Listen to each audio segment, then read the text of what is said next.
Hello, hello, my lovely Aries. We are going to be doing your weekly reading for February 12th through the 25th. I have switched to doing my readings 2 weeks at a time instead of doing 1 week at a time. So that way I can, kind of diversify the content I'm offering you guys.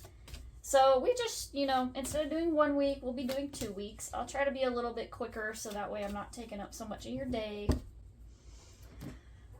So far, Aries, taking a look at this is looking like pretty good stuff for you going on. Right at the beginning of the 12th here, we got week 1 and week 2 down here. Starting off right at the beginning of the 12th and the 13th, we have some pretty good vibes for you here. We have the 3 of Cups followed by the 2 of Cups. And this is going to be right before Valentine's Day. So you guys might be starting to feel the love, feeling the connection with your, significant other if you do have a partner. Or, you may just be feeling the love in the atmosphere, the vibes. And then following that on Wednesday, on Valentine's Day here, we have the King of Wands in reverse. So wands are associated with, fire signs. So Aries, I feel like this kind of represents you a little bit. I feel like you are stepping out of your comfort zone. You're trying to move away from maybe some of your more dominant tendencies. And you may be just taking a step back from trying to, make things work. This could definitely just be you focusing on enjoying the moment. I feel like it's mainly just you kind of, taking a step back from a dominant or even I almost kind of feel like a managerial role. So, if you are someone who is in a position of authority or leadership, you may just be kind of trying to take a break, take a step back from your, I don't want to say controlling because it's not a controlling energy. It's the energy of, trying to force things to work. I feel like, especially preceded by these other 2 really positive love cards, the 3 and the 2 of Cups, I feel like you're kind of just taking a step back out of, being the boss for a second. Then on Thursday here we have the 5 of Swords. And this card can sometimes mean that there's a little bit of conflict going on. So, on that Thursday, taking a step back from your role of authority a little bit can kind of cause, it might cause a little bit of conflict on Thursday. This could also just be maybe some other conflict areas within your life. And swords are related to air signs, so this could be an air sign that you're experiencing conflict with. Air signs are Aquarius, Gemini, and Libra here. It could also just not be an air sign either. This could just be an internal conflict because swords are also associated with our mind, our thinking, our mental, So you may be experiencing a little bit of conflict mentally here going on. Then we move on to the Knight of Swords. And I feel like this is you getting control of that mental conflict a little bit and reaffirming where it is that you want to be going, reaffirming your direction. When you look at the Knight of Swords here, this person is very focused on this sword. That's their whole point of focus. And they're facing the right side of the card here, which indicates that they are looking towards their future. So this is someone who is gaining clarity about where they want to go, gaining clear direction, and they're getting ready to start making moves towards this, this thing that they want for themselves, this reality they want to build. Saturday here we have the 8 of Wands in reverse. So I feel like, this is you slowing down on Saturday, taking a break.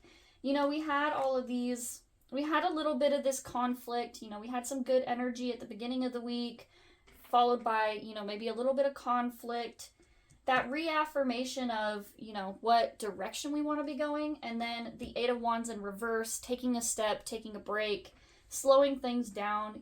I feel like it's really good for you for your weekend energy, taking some time out to take a break so that you can relax, recuperate, and prepare for the following week. And that's kind of further shown here with the 4 of Swords as well. 4 of Swords is all about taking a break. This is you laying down and resting and taking a moment to yourself after a, challenging or difficult time. So Your weekend is followed up with a lot of rest, you know, slowing things down, making sure that you're taking time for yourself, taking time to care for your body. Then we start the following week with the Six of Wands. So yeah, we start off great. We start off energetic. The Six of Wands can even signal like victory or happiness. So a lot of you are, you know, starting your week off strong. And as we said, wands are associated with fire signs. Aries, you are a fire sign. So this is you just, you know, reveling in your ability to build things, ability to make things work. And, you know, as we said, celebrating your success. So maybe for some of you on Monday, you're feeling a little bit of that success that you're wanting to see here. Tuesday, it's followed by the Three of Swords. So, you know, Tuesday, you may experience a little bit of difficulty. You may be experiencing some, you know, this is usually a indicator of some pain. So sometimes it can be, you know, physical pain. It's usually an emotional pain though. So when we come up, you know, things that come up must come down a little bit. So even though this Six of Wands card on Monday is a card of victory, you can see that this is kind of a downward staircase. When you come to the top, it's followed by a dip. It's followed by coming down. You can't stay up at the top all the time. You know, life and energy ebbs and flows. So I honestly feel like that Three of Swords is just part of the natural ebb and flow. You know, sometimes when we go from a really, really good place, when we're feeling great, you know, things start to come up against us. But I would suggest that you don't catastrophize this. You know, as I said, things, when we come up, they come down. So try not to make a mountain out of a molehill, if you will. You know, when you come from a place of victory and excitement and energy, when you feel a dip in it, it's sometimes really easy to get caught up in thinking that you did something wrong. You know, whatever the case may be, try not to get caught up in that negativity, or even thinking that maybe it was your fault when it really wasn't here, Aries. You know, stuff just kind of ebbs and flows. You gotta allow it to go where it may. On the following Wednesday, you have the Death card in reverse. And so this card, Aries, this card is about needing to let something go, needing to let something be dead and in the past. So you may be holding on to something, you may be holding on to an idea here, or some sort of something here within your life, Aries, and you're going to know what this is. When I'm saying this right here, you're going to know what it is in your heart with your intuition. Something here is dead and over with. This could be a past relationship that maybe you are still holding on to some angry feelings about. This could be a job that you have known for a long time is no longer aligning with you, but you are still within your job at this time. You know, there's a whole bunch of scenarios that I could tell you that it could possibly be, but something here is done and over with, and you're still holding on to it. So I think it's time to take a little bit of time to re-examine what this thing is and whether or not you are prepared or in a place to truly start to let this go. Because when we're holding on to something, it's because we didn't get closure about it, you know, and that's kind of associated with the Death card here, finding closure, finding peace with where things ended, even if it wasn't necessarily a positive ending or an ending that, you know, things happen and we can be left with, you know, unanswered questions and wanting to see a nice resolution, a perfect pretty bow wrapped up. And so you may have to kind of, you know, process a little bit of your feelings about the way that this thing ended. So let's move on here to that Thursday. You have the Nine of Pentacles in reverse. So for some of you, this thing that you are letting go of is definitely going to be a job, or it's going to be something that you put time and energy into, hoping for a return. Pentacles are associated with money, but they're also associated with material things. So you may have been putting time into building a project physically with your hands, and it's just not turning out the way that you expected it to. It's turning into a big, you know, it may feel like it's turning into a disaster for you a little bit. But a lot of you, this is going to be associated with your job. This is going to be associated with you putting in your effort, your energy in order to try and receive some sort of, not just money return, but like a sense of security, a sense of, being able to do the things that you want to do without having to worry about where you're going to be able to afford it, where these things are going to come from. Or, even for some of you, if you own your own business, where you're going to get clients, where you're going to, source project or materials for your endeavors here. So for some of you, this thing that you're re-evaluating, re-examining is this Nine of Pentacles, this thing that you've been putting energy into that you thought would be your cash cow in a sense. So, take that as you will, and depending on what is in this process, what's going on, you may need to re-examine whether or not this is the thing that this Death card is telling you about. Maybe it's time to let this project go and let it be in the past because it's no longer bringing you what it is that you want. It could be time to reevaluate. And that's kind of shown here even further with the Four of Pentacles in reverse. Four of Pentacles is our foundations.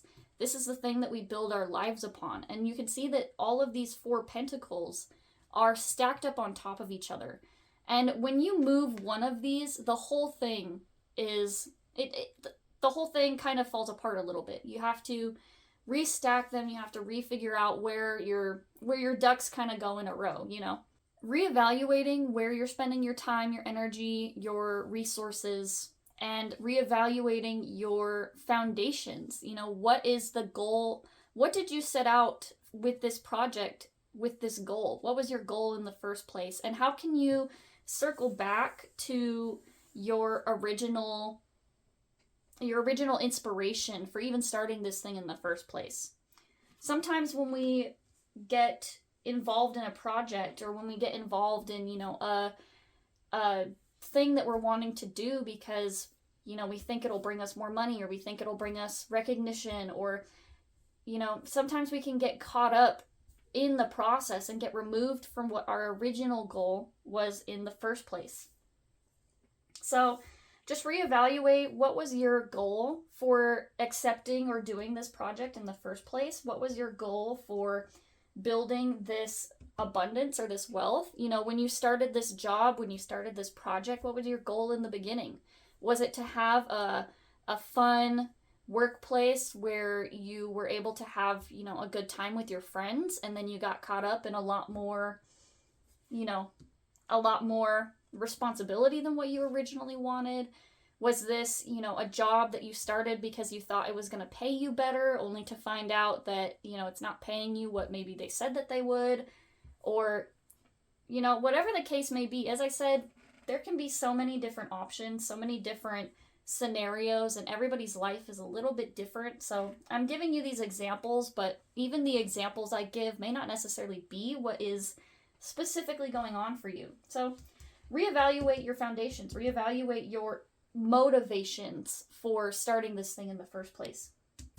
Let's talk about this Eight of Swords real quick.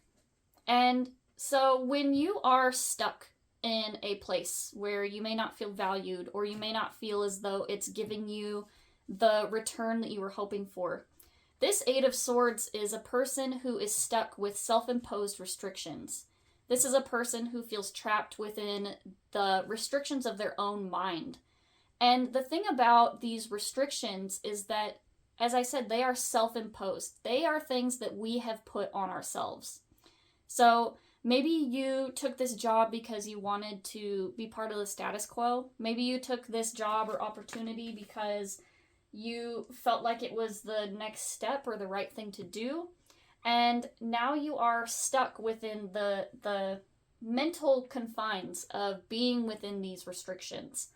And with that card, the thing that you have to do is you have to reevaluate, as we said, reevaluating your foundations, reevaluating your motivations, and figuring out, where can I break the rules a bit? Where can I break myself out of this? Because, as we said, self-imposed, you don't have to live up to the status quo. You don't have to, take this big, crazy job that's gonna, run you ragged because you think it's the job you need to have, when there may be something better out there for you.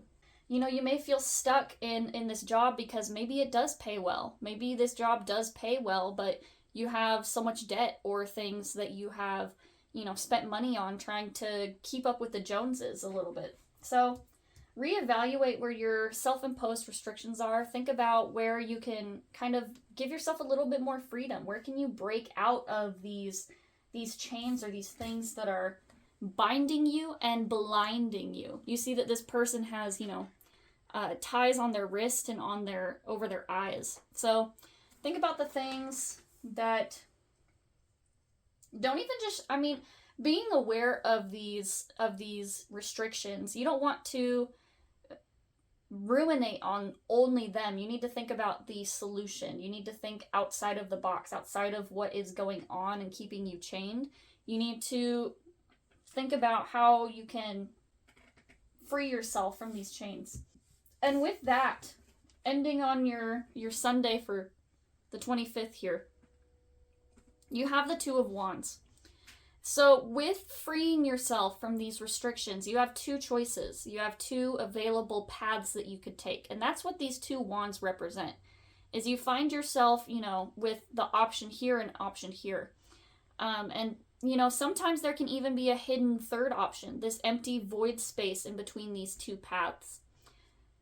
So, you know, there's two options potentially that you could take. You can stay stuck where you are currently, or you can do something and make a change and choose to do something a little bit different. You can choose to go in a different direction with this job, or, you know, as I said, some of you, this may not even necessarily be related to a job. This could be related to, you know, reevaluating your family or your love life, reevaluating, you know, whether or not you're getting an emotional return, an emotional investment from the energy that you're putting in, and thinking about how you can do things different, thinking about your options that are available to you, and not just thinking about the options, but with the Two of Wands, it's about actually taking up a new decision, actually making momentum and movement towards a new future for yourself. So anyway, Aries, this is your reading for the 12th through the 25th. You got some pretty good energy going here to start off at the very beginning, you know, going with that Valentine's Day, that love, that good energetic flow. And, you know, I see you allowing yourself to rest while also still celebrating where your wins are. And, you know, it can feel daunting when we start trying to look at the things that we need to change, but ultimately, you know, change is a good thing. It brings us to new places that maybe we haven't been before, and with newness comes, you know, learning. It comes the opportunity to try something different and to learn from the things that you're doing. So anyway, Aries, thank you for being here for the reading today, and I look forward to seeing you again next week.